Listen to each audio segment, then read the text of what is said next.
오늘의 주요 뉴스입니다. 최상목 대통령 권한대행이 야당 예산안 단독 처리가 전시 상황으로 이어진다고 볼 수 없다고 진술한 것으로 MBN 취재 결과 확인됐습니다. 또 국무회의가 요건을 갖추지 못했다고 진술한 것으로도 파악됐는데 윤 대통령의 주장과 정면으로 배치되는 겁니다. 민주당 비명계 잠룡 움직임이 본격화되는 가운데 이재명 대표가 문재인 전 대통령을 예방해 포용과 통합의 공감대를 모았습니다.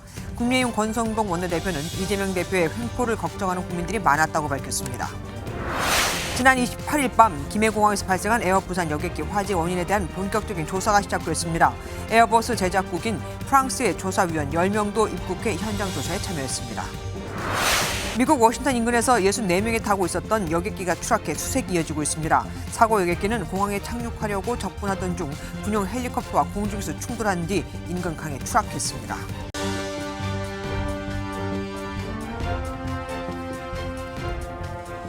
윤석열 대통령 재판 관련 단독 보도로 오늘 뉴스7 시작하겠습니다. 윤 대통령은 계엄을 선포한 이유 중 하나로 더불어민주당 주도로 예산안이 단독 통과된 것을 꼽고 있죠. 그런데 MBN 취재 결과 최상목 대통령 권한대행이 이에 완전히 배치되는 진술을 한 것으로 확인됐습니다. 지난달 경찰 조사에서 민주당의 예산안 단독 처리는 비상계엄을 선포할 전시 상황으로 보기가 어렵다고 한 겁니다. 예산안 통과가 과연 비상계엄 선포 요건에 해당하는지가 내란죄 성립 또는 탄핵 심판에서 주요 쟁점이 되는 가운데 경제 수장의 입에서 이런 입장이 나온 거죠. 저 소식 이혁재 기자가 단독 보도합니다. 민주당의 입법 독재는 예산 탄핵까지도 서슴지 않았습니다. 윤석열 대통령은 비상계엄 선포 배경으로 민주당의 예산안 단독 처리를 들어왔습니다. 민주당이 예산을 줄여 정부의 주요 정책을 실현하지 못하게 돼 계엄을 선포했다는 입장입니다. 헌법재판소 탄핵 심판에서도 같은 주장을 되풀이했습니다. 국회 독재가 이런 망국적 위기 상황의 주범이라는 차원에서 질서 유지와 그 상징성 측면에서 국회에 군을 투입했지 않습니까? 네. 하지만 MBN 취재 결과 최상목 대통령 권한대행이 지난달 경찰 조사에서 야당이 단독으로 예산안을 통과시킨 것이 전시나 준전시 상태로 이어지는 것은 아니다라고 진술한 것으로 확인됐습니다.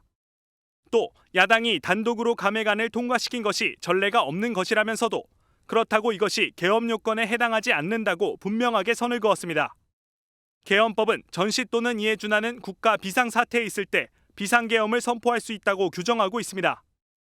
비상계엄 선포 전 국무회의에 참석했고 행정부 경제수장이기도 한 인물이 윤 대통령 주장과 정면으로 배치되는 진술을 한 겁니다. 최 대행은 윤 대통령이 선포한 비상계엄에 대해 잘못된 결정이라 생각한다고 경찰에 진술한 것으로도 확인됐습니다. MBN 뉴스 이혁재입니다. 국무회의는 시작도 끝도 없었다. 최상목 권한대행은 경찰 조사에서 비상계엄 선포 당시 국무회의의 시작을 알리는 절차도 끝을 알리는 절차도 없었다고 진술한 것으로도 확인됐습니다. 이뿐 아니라 윤석열 대통령 측근으로 꼽히는 이상민 전 행정안전부 장관조차도 같은 진술을 한 것으로 확인됐습니다.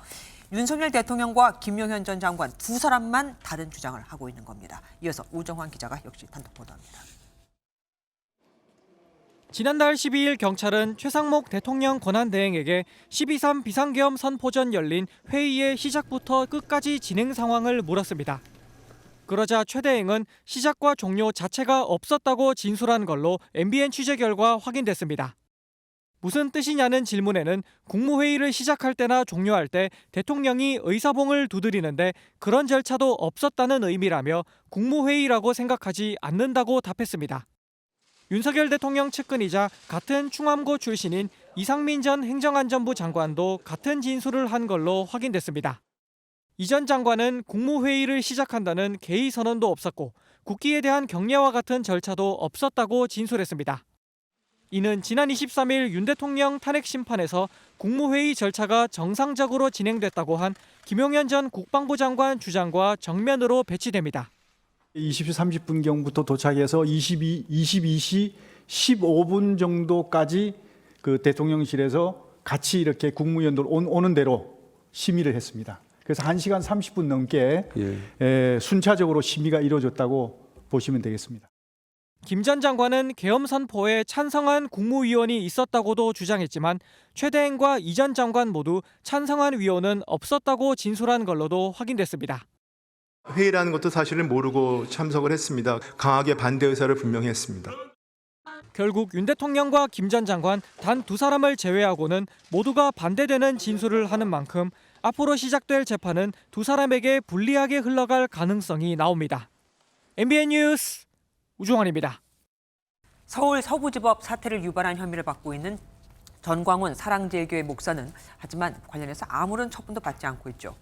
경찰이 본격적인 법리 검토에 들어갔습니다. 우선 이석기 전 통합진보당 의원의 내란 선동 사건 판례부터 분석하고 있는데 이 사건이 내란 선동죄의 유일한 대법원 판례입니다. 안정모 기자가 보도합니다. 윤석열 대통령이 체포된 이후 지속적으로 국민 저항권을 언급해온 사랑제일교회 전광훈 목사. 국민 저항권이 시작이 됐기 때문에 윤석열 대통령도요. 구치소에서 우리가 데리고 나올 수도 있어요. 전담 수사팀을 꾸려 전 목사의 내란 선동죄를 수사하는 경찰이 본격적인 법리 검토에 나섰습니다. 서울경찰청 안보수사과는 2015년 대법원에서 내란 선동 확정 판결을 받은 이석기 전 통합진보당 의원 판례를 분석하고 있다고 밝혔습니다. 당시 판결문은 내란 선동 행위에 대해 내란 실행을 목표로 피선동자들에게 내란 행위를 실행하도록 충동하거나 격려하는 행위로 정하고 있습니다. 윤석열 대통령이 힘을 얻으려고 우리는 바로 공덕동으로 이동을 하려고 합니다. 선동자의 표현에 공격 대상이 구체적으로 나타나지 않아도 내란 선동에 해당한다고 정의하는 등 성립 요건을 정하고 있는데 경찰 수사팀은 전 목사의 행적이 이에 부합하는지 살펴보고 있습니다. 하지만 내란에 이를 수 있을 정도로 폭력적인 행위를 선동해야 한다고도 정하고 있어 혐의 입증은 쉽지 않을 수 있다는 전망도 나옵니다. 영장 발부 업무를 못하게 아예 서부지법을 봉쇄하자느니 서부지법에 아예 우리가 다 파괴해버리자든지 이런 구체적인 내용이 있어야 되겠죠. 경찰은 전 목사의 발언이 담긴 다수의 동영상을 분석하는 한편 고발인 조사를 마치는 대로 전 목사를 소환할 방침입니다. MBN 뉴스 안정모입니다. 지난 총선에서 치욕을 느끼며 당을 떠난 분들에게 사과하라. 친명이 아니면 총선 경선에서 대거 탈락했던 일명 비명 행사 논란을 정조준한 김경수 전 지사의 글로 더불어민주당이 뒤숭숭한 가운데 이재명 대표가 오늘 문재인 전 대통령을 예방했습니다. 당초 40분 예정됐던 이 회동은 2시간 가까이 이어졌습니다. 최선우 기자가 보도합니다. 문재인 전 대통령이 자신을 찾아온 이재명 민주당 대표의 손을 맞잡습니다. 맞잡은 손을 번쩍 들어 보인 두 사람. 지지자들을 향해 환하게 웃으며 인사합니다. 자, 설들 잘 지냈습니까? 네.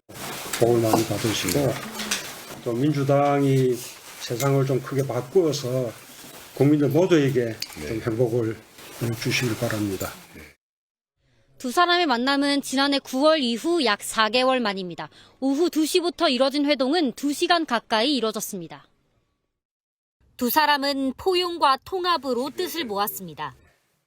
문 전 대통령은 이 대표가 통합 행보를 잘 보여주고 있다고 격려하며 극단적인 정치 환경에선 포용과 통합이 당 앞길에 매우 중요하다고 주문한 것으로 전해졌습니다. 민주당 내뿐만 아니라 다른 정당을 지지하는 국민들을 상대로 해서 대상으로 해서도 적극적으로 통합하고 포용하려고 행보를 보여주는 게 좋겠다. 최근 김경수 전 경남지사 등이 이 대표 일극 체제를 직격하면서 이 대표가 직접 통합 메시지를 내놓을지 관심이었지만 이 대표는 말을 아꼈습니다. 님, 저 김경수 지사님께서 치욕스럽게 당을 떠난 분들에 대한 사과를 좀 요구하셨는데 어떻게 생각하십니까? 문 전 대통령은 또 추경 편성에도 적극적으로 노력해달라고 주문했고 이 대표는 수용 가능성을 내비쳤습니다. MBN 뉴스 표선우입니다.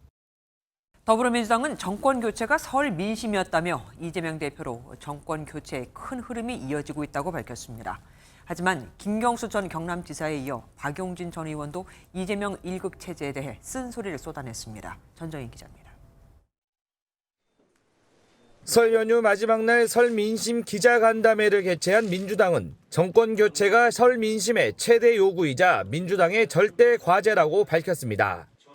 실제 민심은 중도층의 흐름이 중요한데 진보와 중도층에선 윤 대통령 탄핵 찬성과 민주당 지지, 정권 교체론이 우세하다고 분석했습니다. 그러면서 이재명 대표로 정권 교체에 큰 흐름이 있다고 강조했습니다. 이재명 대표의 개인적 지지가 큰 폭의 1위를 계속 유지하고 있습니다. 이재명으로 정권 교체의 큰 흐름이라고 할 수가 있습니다. 친명계 좌장으로 꼽히는 정성호 의원은 이재명 1극 체제에 대한 비판의 목소리를 낸 김경수 전 경남지사를 향해 날을 세웠습니다. 비판보다는 당 승리를 위한 역할을 고민해달라며 김 전 지사의 이재명 대항마 가능성을 일축했습니다. 혹시 있을지 모를 어떤 조기 대선에 나가려고 몸푸는다고 그렇게 보지는 않고요. 어떤 염려, 걱정, 또 당의 단합을 갖다 촉구하는 의미가 있습니다. 이재명 대표를 향한 견제구가 잇따르는 가운데 비명계인 박용진 전 의원도 쓴소리를 보탰습니다. 박 전 의원은 자신의 SNS에 이재명 1극 체제만 극복되면 대선 승리는 따놓은 당상일까라며 당 차원의 반성이 시급하다고 강조했습니다. MBN 뉴스 전정인입니다. 그렇다면 국민의힘은 설 민심을 어떻게 해석했을까요? 권성동 원내대표는 이재명 민주당 대표의 횡포를 걱정하는 국민들이 많았다고 주장했습니다. 또 불공정한 헌법재판소의 배후에는 민주당과 우리법연구회의 카르텔이 있다고 집중 포화를 날리기도 했습니다. 조희루 기자입니다. 국민의힘은 설 연휴가 끝나고 본격적으로 진행되는 이재명 더불어민주당 대표의 재판과 관련한 사법 리스크를 집중 부각했습니다. 권성동 원내대표는 기자회견을 열고 입법부는 거대 야당 폭주로 괴물이 됐고 사법부와 수사기관은 야당의 눈치만 본다는 개탄의 목소리가 많았다고 전했습니다. 이재명 세력이 국가 권력을 완전히 장악하게 되면 끝없는 정치 보복과 극심한 국론 분열로 나라가 벼랑으로 떨어지는 것이 아닌지 우려의 말씀도 계셨습니다. 헌법재판소의 편향성에 대해서도 날선 비판을 이어갔습니다. 모든 불공정 재판의 배후에는 민주당과 우리법연구회 출신 법관들의 정치 사법 카르텔이 있다고 권 원내대표는 지적했습니다. 이미선 재판관의 동생은 윤 대통령 퇴진 특위 부위원장이고 정계선 재판관의 남편은 탄핵소추 대리인단인 김희수 변호사와 같은 법인에서 활동 중이라는 겁니다. 민주당은 우리법연구회 출신 법관들을 사법 요직에 앉히고 이들은 좌편향 판결로 보답하며 민주당 공천을 통해 입법부로 진출해 왔습니다. 야당 주도의 내란 특검법과 관련해선 대통령이 이미 구속 기소돼 수사 대상이 없는 상태라며 최대 행위 거부권을 행사할 것으로 내다봤습니다. MBN 뉴스 조희로입니다. 같은 대한민국에서 여야가 보는 민심은 참 다르죠. 서정표 국회 반장과 뉴스 추적해 보겠습니다. 어서 오십시오. 네, 안녕하세요. 예, 먼저 여야가 파악한 설 민심부터 좀 정리를 해볼까요? 네, 국민의힘은 설 민심을 간단 명료하게 정리했습니다. 네. 바로 이재명은 안 된다였습니다. 신동욱 국민의힘 수석 대변인은 이재명 대표의 공직선거법 등 이 항소심 선고 결과가 신속하게 내려져야 했다는 민심이 많았다고 오늘 밝혔습니다. 이르면 3월에 이 대표의 항소심 선고가 나오기 때문에 이를 부각하려는 전략으로 보입니다. 반면 민주당은 설 민심을 이렇게 읽었습니다. 민심의 요구에 따라서 민주당은 경제 회생과 그를 위한 중장기 성장 전략 마련 노력도 더욱 강화할 것입니다. 경제와 민생을 아주 강조하고 있습니다. 이유가 있겠죠? 네, 윤석열 대통령의 탄핵 결정, 즉 타면이 확정되지 않은 상황에서 자칫 대선 국면으로 전환할 경우에 불 수 있는 역풍을 우려한 것으로 보입니다. 네, 그래서 정권 교체가 설 민심의 최대 요구라고 강조하면서도 이 민심을 살피는 정책, 이 정치의 정상화를 최우선 전략으로 세운 것으로 보입니다. 여야 모두 정상화를 외치는데 방법에서 다른 겁니다. 그런데 지금의 탄핵 국면을 예의주시한 사람이 또 있죠. 네, 한동훈 전 국민의힘 대표입니다. 이 탄핵 정국이라는 이 악조건 속에서도 이 국민의힘의 지지율이 상당히 높게 나오고 있잖아요. 이런 상황에서 이 한 전 대표의 복귀 시점을 찾기가 어려운 게 사실인데 이 친한계를 중심으로 복귀설이 나오고 있습니다. 다음 달 초 늦어도 2월 말쯤 복귀를 점쳤습니다. 그러면은 대통령의 탄핵 심판이나 이재명 대표 항소심 선고 그 시기하고 맞아 떨어지네요. 네, 그렇습니다. 아무래도 무시를 할 수 없겠죠. 이 국민의힘의 높은 이 지지율 속에는 이 당내 극우, 강성 지지층에 대한 우려가 있는 게 사실이거든요. 네. 이 우려가 극에 달할 때 이 한 전 대표의 복귀 시점이 정해질 것이다. 이런 전망입니다. 네. 한동훈 대표의 기조는 변화와 쇄신을 외치는 것은 전혀 달라진 게 없을 거예요. 좀 더 구체적으로 어떤 이슈로 이야기를 하느냐가 나오는 뉴스들 보면은 야당보다는 여당 잠룡들의 행보가 더 빨라질 것 같습니다. 네, 맞습니다. 여권에서 지금 1위를 달리고 있는 김문수 장관의 돌풍 상당히 눈여겨볼 만한데 하지만 민주당에서 가장 두려워하는 후보는 현재 오세훈 서울시장으로 알려져 있습니다. 네네. 이 오 시장의 행보도 덩달아 빨라지고 있는데요. 이 대선이라는 표현에 조심스러워하고 있는 것은 읽히지만 현 상황에서 가장 꿈틀대고 있는 잠룡인 건 분명합니다. 저 개인의 역량이 아닌 일종의 공공재라고 생각합니다. 이러한 공공재는 여러 가능성을 네, 여기에 홍준표 대구시장 그리고 유승민 전 의원 그리고 안철수 이준석 의원들의 이 본격 행보도 전망되고 있습니다. 민주당 내에서 보면은 아무래도 비명계 움직임이 중요하겠죠. 네, 문재인 전 대통령도 오늘 이재명 대표를 만나서 장시간 대화를 하면서 통합을 상당 부분 강조를 했습니다. 비명계에서도 이러한 통합 기조 속에서 이 민생과 경제를 우선해야 한다는 목소리가 높습니다.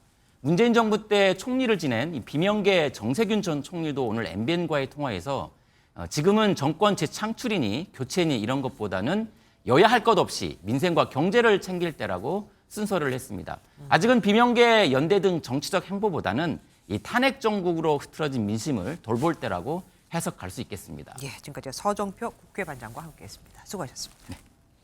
야당 주도로 국회를 통과한 두 번째 내란 특검법이 내일 국무회의 안건에 오를 전망입니다. 민주당은 최상목 대통령 권한대행의 입만 바라보고 있다고 해도 과언이 아닌데 거부권을 행사할 경우 민주당은 비상한 각오를 할 것이라고도 했습니다. 또 탄핵 얘기일까요? 강재목 기자가 보도합니다. 앞서 최상목 권한대행은 민주당이 처리한 1차 내란 특검법에 한 차례 거부권을 행사했습니다.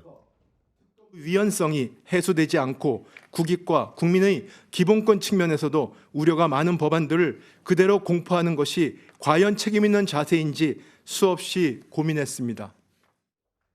여야가 합의한 내용을 마련해달라는 요청이었지만 이후에도 양측의 의견차는 크게 좁혀지지 않았습니다.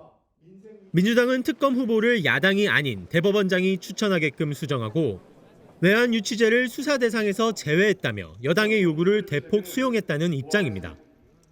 하지만 국민의힘은 윤석열 대통령이 이미 구속 기소된 상태인 만큼 특검을 출범시켜도 실익이 없는 상황이라며 특검 무용론을 펼쳤습니다. 최 권한대행이 강조했던 여야 합의를 기대할 수 없는 상황인 만큼 2차 내란 특검법에도 거부권이 행사될 것이란 예측이 나옵니다. 야당은 최 권한대행에 대한 압박 수위를 높여갔습니다. 내란 특검을 즉시 공포하십시오. 인내심을 시험하다가는 돌이킬 수 없는 결과를 맞을 것입니다. 2차 내란 특검법에 대한 거부권 행사 시한이 이번 주말까지인 만큼 거부권이 행사된다면 내일 국무회의가 야당으로선 사실상 마지막 기회입니다. MBN 뉴스 강재묵입니다. 이틀 전 밤 김해공항에서 화재로 타버린 에어부산 여객기에는 16톤에 달하는 항공유가 그대로 들어있습니다. 출발도 못한 상태였으니까요. 항공기 제작사인 프랑스 조사위가 입국을 했지만 이 연료를 빼내야 제대로 된 조사를 시작할 수 있습니다. 먼저 안진우 기자가 보도합니다. 합동조사단이 시커멓게 타버린 항공기로 접근합니다. 동체 위 커다란 구멍이 뚫린 기내로 진입해 내부를 살핍니다. 국토교통부와 경찰, 국과수 등으로 구성된 합동조사단이 본격적인 화재 원인 조사에 착수했습니다. 합동감식에 앞서 진행된 현장 조사에서 남은 항공유 처리가 발목을 잡았습니다. 사고 항공기에는 35,000파운드, 약 16톤의 항공유가 아직 남아있어 안전을 확보할 수 없는 상황입니다. 화재나 폭발 등 2차 피해 우려가 제기된 겁니다. 항공유를 모두 빼내려면 최소 24시간 정도가 걸릴 것으로 추정됩니다. 폭발할 가능성이 있기 때문에 그 안전에 대해서 조치를 사전에 검토하고 연구해서 그 감식 일정을 계획을 하고 있습니다. 합동 감식을 위해 사고가 난 항공기인 에어버스 제작국인 프랑스의 조사위원 10명도 현장에 도착했습니다.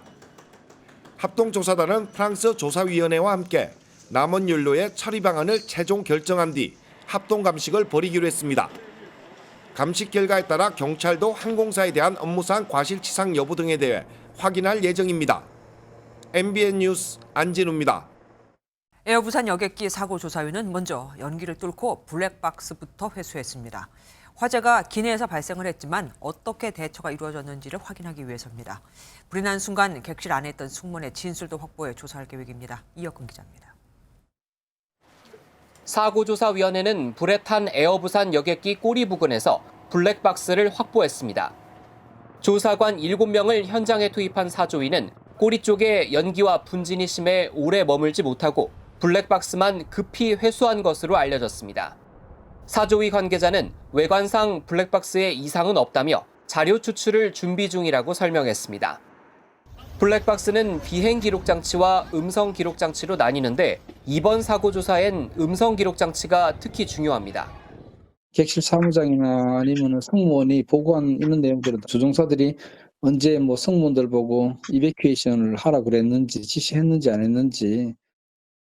조종사 2명과 정비사 1명에 대한 조사를 마친 사조위는 객실 승무원 4명에 대한 조사도 진행 중입니다. 객실 승무원의 인터뷰가 제일 중요하다고 봅니다. 그 현장에 제일 가까이 있었고 그다음에 승객들에 대한 상황을 제일 모니터링할 수 있기 때문에 전문가들은 발화점 근처에 앉았던 승객들의 증언이 매우 중요하고 화재 순간을 담은 승객의 영상이나 녹음 파일도 핵심 단서라고 입을 모았습니다. 국토교통부는 화재가 난 여객기에서 테러 정황을 찾지는 못했다고 밝혔습니다. MBN 뉴스 이혁근입니다. 에어부산 항공기 화재 사고 당시 좌석 위쪽 짐칸, 그러니까 오버핸드빈에서 불이 났다는 목격담이 이어지고 있는데 지금으로서는 승객의 짐, 특히 보조 배터리나 전자기기에서 불이 시작됐을 것으로 의심이 되죠. 승객이 규정에 따라 100와트시 이하의 배터리를 갖고 탔다가 이렇게 불이 난 거라면 사고의 책임은 누가 져야 할까요? 정보부 전민숙 기자와 알아보겠습니다. 어서 오십시오. 만약 보조 배터리가 화재 원인이었다고 확인이 된다면 그 배터리의 소유주가 이 화재에 대해서 책임을 지는 겁니까? 네, 일단 화재 원인이 보조 배터리로 확정되지 않은 상황에서 말씀드리기는 조금 조심스러운데요. 만약 그렇다고 가정할 경우 이번 사고는 승객에게 모든 책임을 묻기는 어렵다는 게 중론입니다. 네. 배터리에서 불이 났더라도 정상적인 절차를 거쳐서 기내에 반입했다면 책임을 묻기는 어려워 보입니다. 그러니까요. 규정대로면 100와트시 이하의 배터리는 1인당 5개까지 휴대할 수 있고 배터리가 내장된 노트북이나 휴대전화도 기내에 들고 탈 수 있습니다.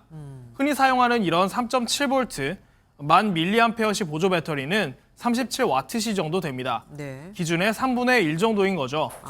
만약 위험할 수 있는 물건을 휴대하고 있었다면 당연히 공항 보안검색대에서 걸러냈어야 합니다. 어쨌든 이런 사고가 난 이상 배터리를 들고 비행기에 타는 건 좀 꺼려질 것 같기도 합니다. 네, 실제로 저희가 공항에서 만난 여행객들은 상당히 이런 배터리 휴대하는 거를 부담스러워하긴 했습니다. 그러니까요. 뉴스 보고 나니까 좀 불안하기도 하고 그냥 안 챙겨오는 게 낫겠다 싶어서 놔둬봤습니다. 이제 비행기 탈 때 휴대폰이랑 같이 타려 주머니에 넣고 같이 다니고 가방에 넣거나 선반위에 올리거나 그러지는 않았던 것 같아요. 아직 배터리가 화재 원인이라고 단정할 수는 없지만 앞으로 항공사가 배터리에 관한 안전 규정을 손보게 될 가능성도 있습니다.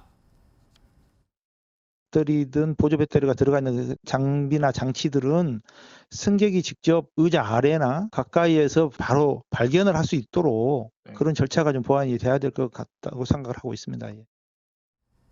세이프백이라고 하는 타지 않는 소재의 주머니에 배터리를 넣어서 따로 가져가는 것도 한 방법입니다. 예. 그리고 탈출 과정에서 참사가 없었긴 하지만 다행이긴 하지만 일부 승객이 짐을 챙겨 갖고 나오면서 그것도 좀 문제가 됐어요. 네, 탈출 당시의 영상을 보면 일부 승객이 짐을 챙겨서 나오는 게 눈에 띄었습니다. 네. 1분 30초 내에 모든 사람이 비행기에서 탈출해야 한다는 원칙을 90초 룰이라고 하는데요. 승무원들은 탈출 과정에서 개인 짐은 미련 없이 버리고 나오도록 안내하고 있습니다. 짐을 빼는 동안에 통로가 막혀서 다른 사람의 탈출이 지체될 수가 있고 챙긴 짐이 2차 사고를 일으킬 수도 있기 때문입니다. 네. 백팩이나 또는 핸드캐리 가방을 들고 나오다가 슬라이드를 타고 내려오면서 그 무게에 의해서 이렇게 쓰러질 수도 있고요. 그렇게 되면 또 다른 부상으로 이어집니다. 사고로 잃은 짐은 몬트리올 협약에 따라서 항공사가 보상하게 돼 있습니다. 설사 값을 매길 수 없는 물건이라도 나와 타인의 생명보다 귀중할 수는 없기 때문에 바로 비행기에서 탈출해야 합니다. 네, 공기를 주입한 탈출 미끄럼틀이 이 짐 때문에 찢어질 수도 있다고 하더라고요. 네, 맞습니다. 지금까지 전민석 기자와 함께했습니다. 수고하셨습니다. 항공기 사고는 미국에서도 있었습니다. 워싱턴 DC 인근 공항으로 착륙을 시도하던 여객기가 군용 헬기와 부딪혀 추락한 겁니다. 여객기에는 승객 60명이 타고 있었는데 현지 언론은 최소 18명이 사망했다고 보도하고 있죠. 사고 직전 헬기 쪽으로 이 여객기를 조심하라는 무전이 전달됐던 것으로도 알려졌습니다. 한여희 기자입니다. 깜깜한 상공을 비행하던 두 물체가 충돌합니다. 거대한 섬광이 번쩍이더니 순식간에 어둠 속으로 사라집니다. It was lit up a very bright yellow, and there was a stream of sparks underneath it. 현지 시간 29일 밤 로널드 레이건 공항에 착륙하려고 접근하던 여객기가 육군 헬기와 부딪힌 뒤 인근 포토맥 강으로 추락했습니다. 여객기에는 승객 60명과 승무원 4명이, 헬기에는 3명의 군인이 탑승하고 있었습니다. I'm just praying that somebody's pulling her out of the river right now as we speak. She texted me that they were landing in 20 minutes. 구조 당국은 총력을 다해 구조에 나서고 있지만 정확한 사상자 규모와 구조 상황이 확인되지 않고 있는데 미국 언론은 추락 현장에서 시신들이 수습되고 있는 상황을 실시간 속보로 전하고 있습니다. But we are still out there working, and we're going to continue that throughout the night. Is there a sense that there are survivors? We don't know yet, but we're working. 도널드 트럼프 미국 대통령은 자신의 SNS에 이번 사고는 막았어야 할 나쁜 상황이라고 지적했습니다. AP통신은 충돌 직전 헬기의 여객기와의 충돌을 주의하라는 경고가 무전으로 전달됐으나 사고가 발생했다고 설명했습니다. MBN 뉴스 한여입니다. 인도에선 세계 최대 종교 축제 행사장에서 압사 사고가 발생해 최소 30명이 숨졌습니다. 강물에 입수해 죄를 씻는 의식을 치르는 과정에서 사람들이 순식간에 몰리며 벌어진 일인데 인도에서 이런 압사 사고는 이번이 처음이 아니죠. 최은미 기자가 보도합니다. 강물에 몸을 씻어내는 사람들.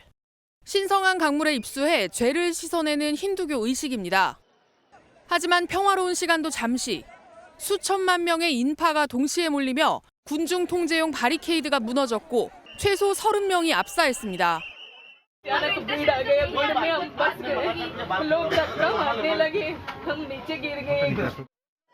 사고 당일 현장을 찾은 방문객은 1억 명. 정부는 5만 명의 경비 인력을 투입했지만 역부족이었습니다. एक बाइक ना इतना धक्का मुक्की हुआ कि गिरने लगे लोग गिरने लगे उसके बाद आदमी चढ़ने लगा कोई उठा नहीं रहा. 현장에는 사상자들이 남긴 이불과 가방 같은 소지품이 고스란히 남아 있습니다. 나렌드라 모디 인도 총리는 사망자와 유가족의 애도를 전하고 주 당국의 신속한 대응을 지시했습니다.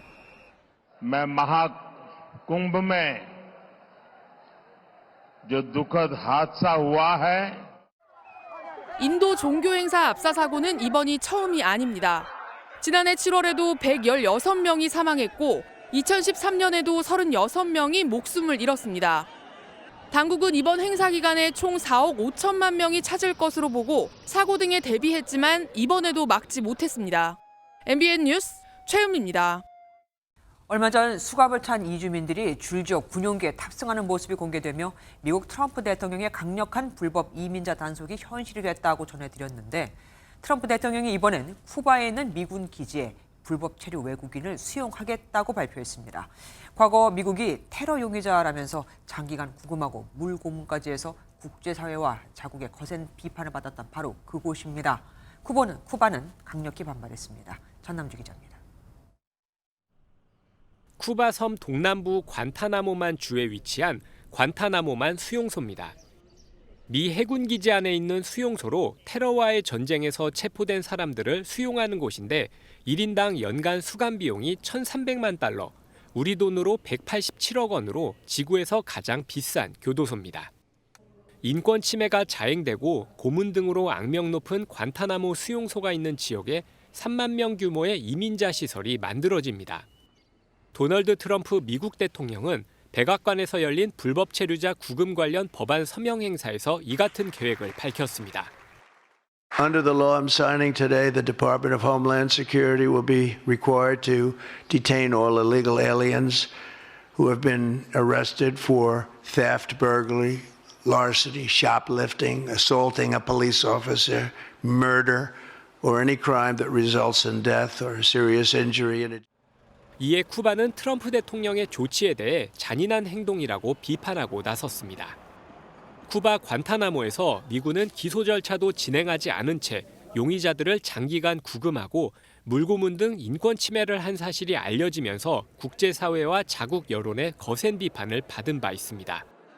트럼프 대통령은 테러 용의자를 수용해온 관타나모 시설을 활용하거나 개조해 추방 대상인 불법 체류자를 대거 수용하겠다는 방침을 피력한 것으로 풀이됩니다. MBN 뉴스 전남주입니다. 한국과 일본이 그동안 미국을 이용해왔다. 트럼프 행정부에서 무역과 산업 정책을 총괄할 상무부 장관 지명자가 한 말입니다. 동맹국들이 미국의 선량함을 이용해서 잘 먹고 잘 살고 있다는 건데 한국을 콕 집어 언급한 만큼 우리도 대책이 필요해 보입니다. 심동욱 기자가 보도합니다.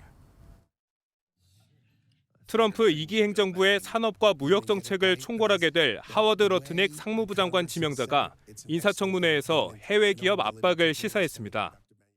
한국과 일본을 포함한 미국의 동맹국들이 그동안 미국을 이용해왔다며 앞으로 해외 기업들이 미국 내에서 생산하도록 하겠다는 입장을 밝혔습니다. Our great allies have taken advantage of our good nature, and they, like steel in Japan and appliances in Korea. I mean, they've just taken advantage of us. 관세로 미국 현지 생산을 장려하겠다는 구상은 트럼프 대통령 첫 임기 때 실행한 바 있는데 2기 행정부에서도 관세로 대미 투자를 종용하는 행태가 반복될 것이라는 관측입니다. 바이든 행정부가 체결한 반도체법 보조금 지급에 대해서도 재검토하기 전에는 지급을 장담할 수 없다는 뜻을 밝혔습니다. 반도체 보조금을 줄인다면 삼성전자와 SK 하이닉스 등 한국 반도체 기업들도 영향을 받을 수밖에 없습니다. 미국 정부의 정책에 대해 개별 기업의 대응이 어려운 만큼 정부 차원의 대책 마련이 필요하다는 지적도 나옵니다.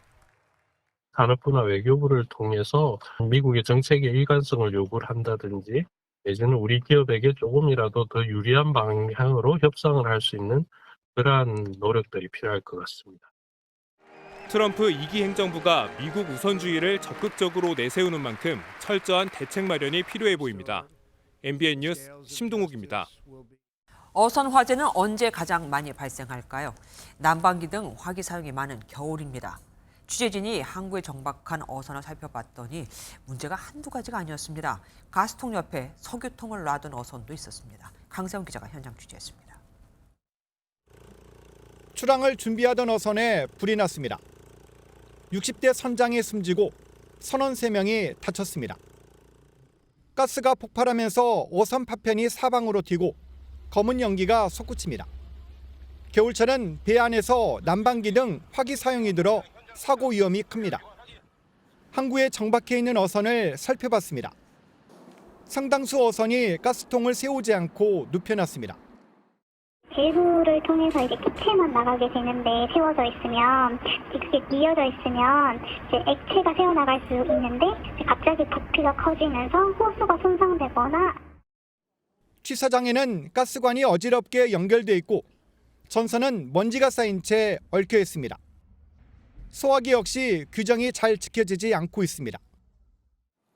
2톤 이상 모든 어선은 소화기를 비치하게 돼 있는데요. 이 소화기는 분말을 뿌릴 수 있는 호스가 없습니다. 석유통 등 인화성 물질은 움직이지 않게 고정해줘야 하는데 이를 지킨 어선이 많지 않습니다. 심지어 가스통 옆에 석유통을 놔둔 어선도 있습니다. 전열기기 근처에서 화기 취급이 이루어지는데 이때 불꽃이나 고온의 열을 수반하는 작업을 할 경우 화재로 이어질 위험성이 아주 큽니다. 최근 3년간 발생한 어선 화재는 460건. 이 가운데 30% 이상이 겨울철에 발생했습니다. MBN 뉴스 강세훈입니다. 로또 복권이 지난해 6조 원 가까이 팔리며 역대 최대 판매액을 기록했습니다. 연휴에도 로또 명당으로 불리는 곳에는 시민들이 긴 줄을 서고 있었죠. 불경기에 여기에라도 희망을 걸어보는 건데 당첨금 액수는 천차만별이었습니다. 1인당 최대 33억 원에서 4억 원까지 말이죠. 김태형 기자가 취재했습니다. 연휴 마지막 날 한적한 도심에 시민들이 긴 줄을 섰습니다. 서울 종로의 한 복권 판매점으로 통행을 위해 도보 중간에 줄을 잘라놓을 정도로 손님 발길이 끊이지 않습니다. 1등만 17번 당첨돼 로또 명당으로 알려진 곳입니다. 이제 어디서 당첨 많이 되나 인터넷으로 보다 보니까 이게 좀 많이 되니까 여기를 다닌 지가 한 15년 정도. 이렇게 로또 열풍이 계속되다 보니 지난해 로또 판매액이 6조 원에 달해 역대 최대 기록을 썼습니다. 지난 2023년 로또 판매량 증가율은 2.4%로 2020년부터 하락 추세였지만 갑자기 지난해 5.4%로 껑충 뛰었습니다. 복권은 흔히 불경기에 판매가 증가하는 불황형 상품으로 고물가와 고금리가 계속되면서 복권에 기대는 시민들이 많아진 것으로 보입니다. 하루에 뭐 10,000원 팔기 힘들고 또 잘 된다 해는 나는 5만 원 팔고 들어가 집에를. 한번 샀어요. 호기심에. 한번 되면 좋죠. 대박 나면. 그렇죠? 하지만 지난해 7월 1등이 63명이나 나왔을 땐 당첨금이 4억 2천만 원에 그치는 등 회차당 격차가 커져 인생 역전도 옛말이란 얘기가 나옵니다. 그럼에도 지난해보다 올해 로또 판매액이 증가해 6조 원을 아예 넘길 것이란 씁쓸한 분석이 나옵니다. MBN 뉴스 김태형입니다. 전 세계적 K푸드 열풍의 주역으로 꼽히는 건 다름 아닌 검은 반도체라 불리는 김입니다. 김 한 장 값이 150원이란 말까지 나오면서 당연히 김 양식 어민들도 큰 돈을 벌었으려니 했는데 꼭 그렇지는 않은 것 같습니다. 산지 물김 가격이 10분의 1 수준으로 폭락하고 위판장에선 경매가 유찰돼 수확한 물김을 바다에 버리는 일까지 있었거든요. 어찌된 일인지 김영현 기자가 현장 취재했습니다. 이른 아침 항포구에 양식장에서 물김을 거둔 배들이 속속 들어옵니다. 그런데 어민들의 표정이 어둡기만 합니다. 추운 겨울인데도 어민들은 수확한 물김을 육지로 끌어올리는 작업을 하고 있지만 현실은 생산비조차 건지기 어려운 상황입니다. 생산하는 자체도 마이너스고 이대로 가면 우리 어민들이 진짜 죽어나가는 실정입니다. 위판장에서 경매가 시작됩니다. 120kg 한망 가격이 3만 원 초반대까지 떨어지고 3분의 1 이상이 유찰되는 상황이 벌어집니다. 수협 관계자들이 자리를 뜨는 도매인들을 붙잡기까지 합니다. 대장님 잠깐 좀 와보세요. 혹시 뭐 한 개라도 더 하시죠. 결국 거래가 되지 않은 물김 100톤은 하루 만에 바다에 버려졌습니다. 지난달 물김 가격은 한 망에 최고 40만 원 가까이 거래됐지만 이달 들어 90% 넘게 떨어졌습니다. 금년은 풍작이고요. 작년에 이런 때 대비해서 뭐 태풍이나 이런 것도 없었고 기상이 무난하다 보니까 어민들은 물김 가격이 폭락한 가장 큰 원인으로 정부의 정책을 꼽고 있습니다. 지난해 수출 호황으로 마른 김 가격이 금값이 되자 해양수산부가 축구장 3,800개에 해당하는 물김 양식장 2,700헥타르의 개발을 허가했습니다. 물량은 넘쳐나게 됐지만 이를 사가는 공장은 한정적이다 보니 가격이 내려갈 수밖에 없습니다. 공장도 더 갖다 놓고 싶어도 하루가 지나버리면 당해버리니까 비축을 못하는 거죠. 어민들은 정부 때문에 고사위기에 처했다며 대책을 촉구하고 있습니다. 이 과양이 생산되는 양을 폐기 처분을 하되 그만큼의 뭐 물적이나 아니면 금전적이나 그 보상을 물김 과잉 생산은 당분간 계속될 전망입니다. MBN 뉴스 김영현입니다.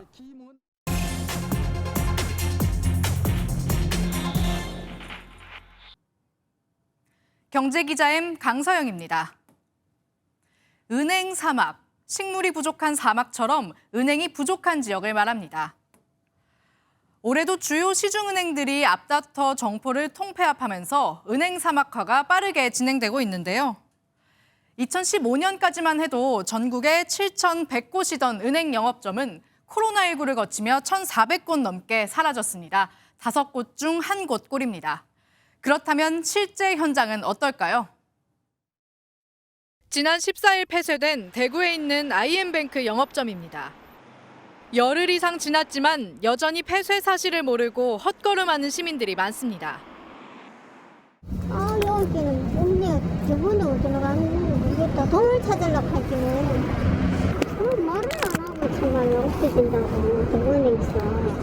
문자도 발송 안 해주고. 이곳 서대구 지점이 없어지면서 주민들은 같은 은행 영업점을 이용하기 위해 1.2km 떨어진 곳으로 가야 하는 상황입니다. 동네 중앙에 있던 영업점이 사라지면서 반경 1km가 은행 사막이 된 겁니다. 은행이 좀 멀리 있으니까 버스를 타고 가야 돼요. 어떻게 사용하는지를 잘 몰라서 사용을 못하고 있어요. 우리나라의 은행 사막화는 다른 나라와 비교해도 뚜렷합니다.